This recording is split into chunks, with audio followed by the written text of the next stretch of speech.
첫 번째 브리핑입니다. 한동훈 국민의힘 당대표 후보는 2일 한국일보 인터뷰에서 이르면 9월부터 민주당이 대단한 위기를 맞을 수 있다고 예상했다.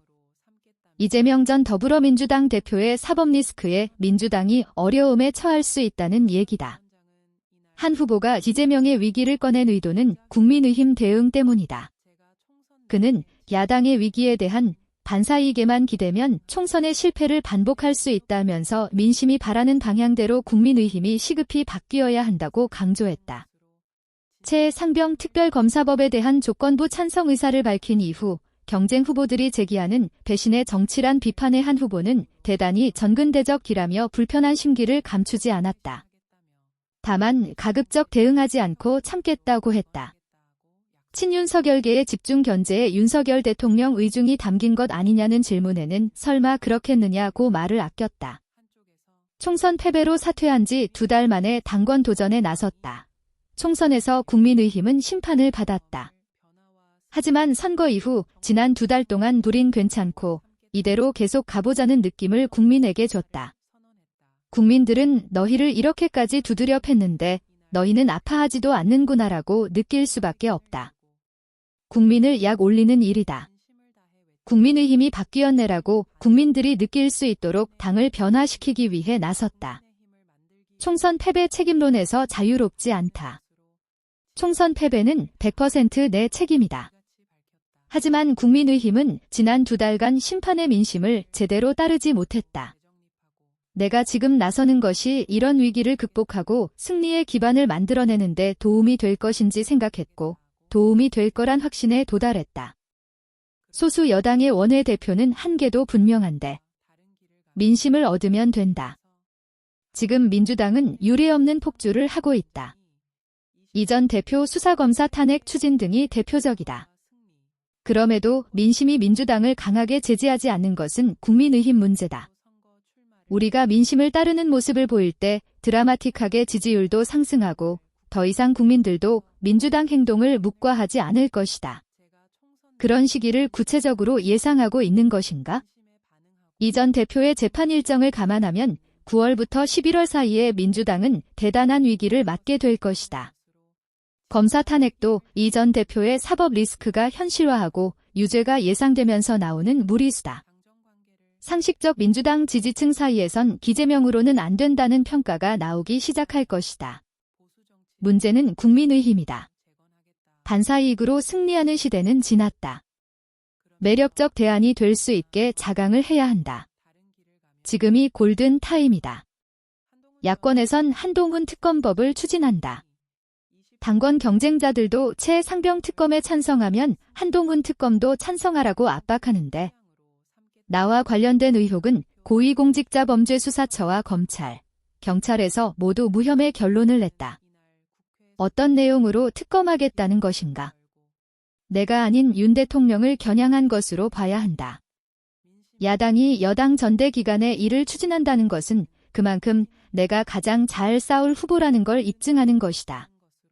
배신의 정치라는 경쟁 후보들 비판도 이어지는데 공공선 추구라는 공통의 목표를 공유하는 사람들 사이에서 배신이라는 말이 어울리지 않는다.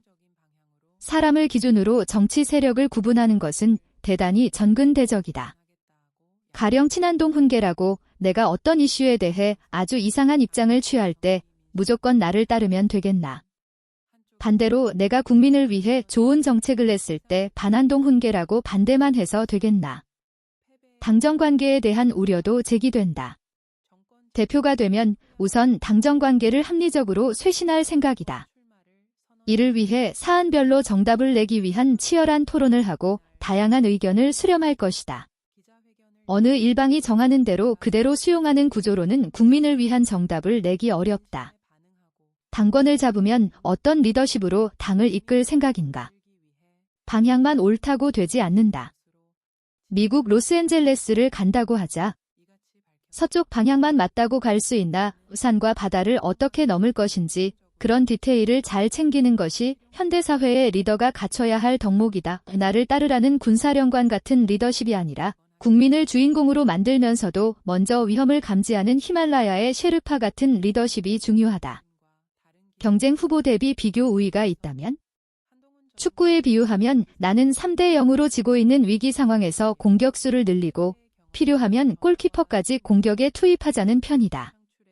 반면 다른 후보들은 그냥 수비수를 늘리고 상대 실수를 기다려보자는 쪽인 것 같다. 전했다. 두 번째 브리핑입니다. 7.3 국민의힘 당대표 선거전이 2주째에 접어들면서 후보들이 본격적인 당심, 파고들기에 나섰다.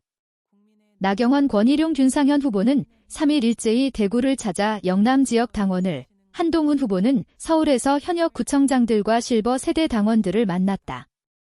이번 당대표 선거는 당원 투표 80%에 일반 국민 여론조사 20%를 합산해 당선자를 가린다. 영남 지역엔 국민의힘 전체 당원의 약 40%가 몰려있고 전체 당원 중 60세 이상이 약 35%에 달한다. 이런 상황에서 당원 투표가 승부를 가를 것으로 보고 당심 잡기 경쟁에 나선 것이다. 나경원 후보는 이날 오전 인천과 충북을 방문한 뒤 곧바로 대구를 찾아 수성갑 달성군 당원들과 간담회를 했다. 나 후보는 이날 서문시장에서 최고위원 선거 후보 중 유일한 대구 경북 출신인 김재원 전 의원을 만나 전략적 협력 관계를 선언할 것으로 알려졌었다.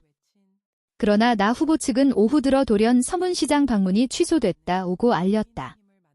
나 후보는 앞서 최고위원 후보들과 러닝메이트 맺기에 나선 원희룡, 한동훈 후보를 줄 세우기라고 비판했었다. 그런 나 후보가 김 전 의원과 사실상 러닝메이트 관계를 맺는 것으로 보이는 걸 부담스러워한 것 같다는 해석이 나왔다. 지난달 23일 출마 선언 후 영남 지역만 4번 찾았던 원희룡 후보는 이날 또 대구로 내려가 당원협의회 6곳 당원과 간담회를 했다. 이어 캠프 후원회장을 맡은 서문시장 포목점 사장 부부를 만나 한복을 맞추고 밤에는 두류공원 치맥 페스티벌을 찾아 홍준표 대구시장도 만났다. 원 후보는 이날 김재원 전 의원을 만나 포옹도 했다. 원 후보는 대구를 찾기 전엔 세종시에 들러 국민의힘 소속 김태흠 충남지사, 최민호 세종시장도 만났다. 윤상현 후보는 오전부터 대구 경북 당협위원회를 돌았다. 이어 윤 후보는 대구 경북 언론인 모임인 토론회에 참석했다. 윤 후보는 현 전당대회 상황은 친박 비박보다 훨씬 파괴적인 친윤 친한이 대결하는 파탄 정치의 서막지라며 지금이 한동훈의 시간도 원희룡의 시간도 아닌데 전당대회를 대권 행보의 징검다리로 쓰고 당정관계를 퇴행시키는 지경으로 갈까 봐 걱정이라고 했다. 한동훈 후보는 서울에서 당원들을 집중적으로 만났다. 지난달 27일과 28일 각각 대구와 부산을 찾은 이후 서울 지역 공략에 집중한 한 후보는 오전에 서울 지역 구청장 협의회 연구 모임에 참석했다.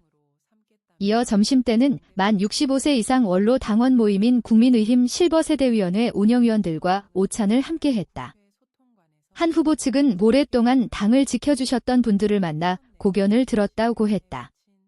당대표 후보들은 초반 경선 판도를 유리하게 끌고 가려 안간힘을 쏟았다. 한동훈 후보를 향해 배신의 정치를 거론하며 공격했던 원 후보는 전날 당대표 후보 비전 발표회에선 한 후보와 나란히 앉게 되자 어깨동무를 하며 우리 둘이 양강구도라고 말했다.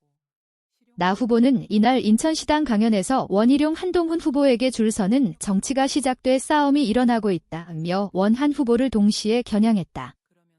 나 후보는 그러면서 수도권 중도 청년 의원 확장을 잘할 사람은 수도권 현역 의원인 저와 윤상현 후보라고 했다.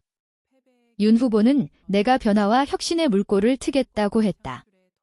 각종 당대표 적합도 여론조사에서 1위를 하고 있는 한 후보는 네거티브 정치 공세에 대해 웬만하면 대응하지 않겠다고 했다.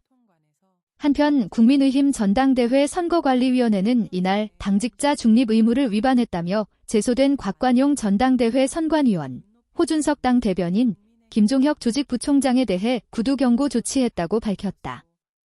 앞서 원 후보 캠프는 이들이 방송에 출연해 원 후보를 비판하고 한 후보에게 유리한 발언 등을 했다며 당 선관위에 신고했다.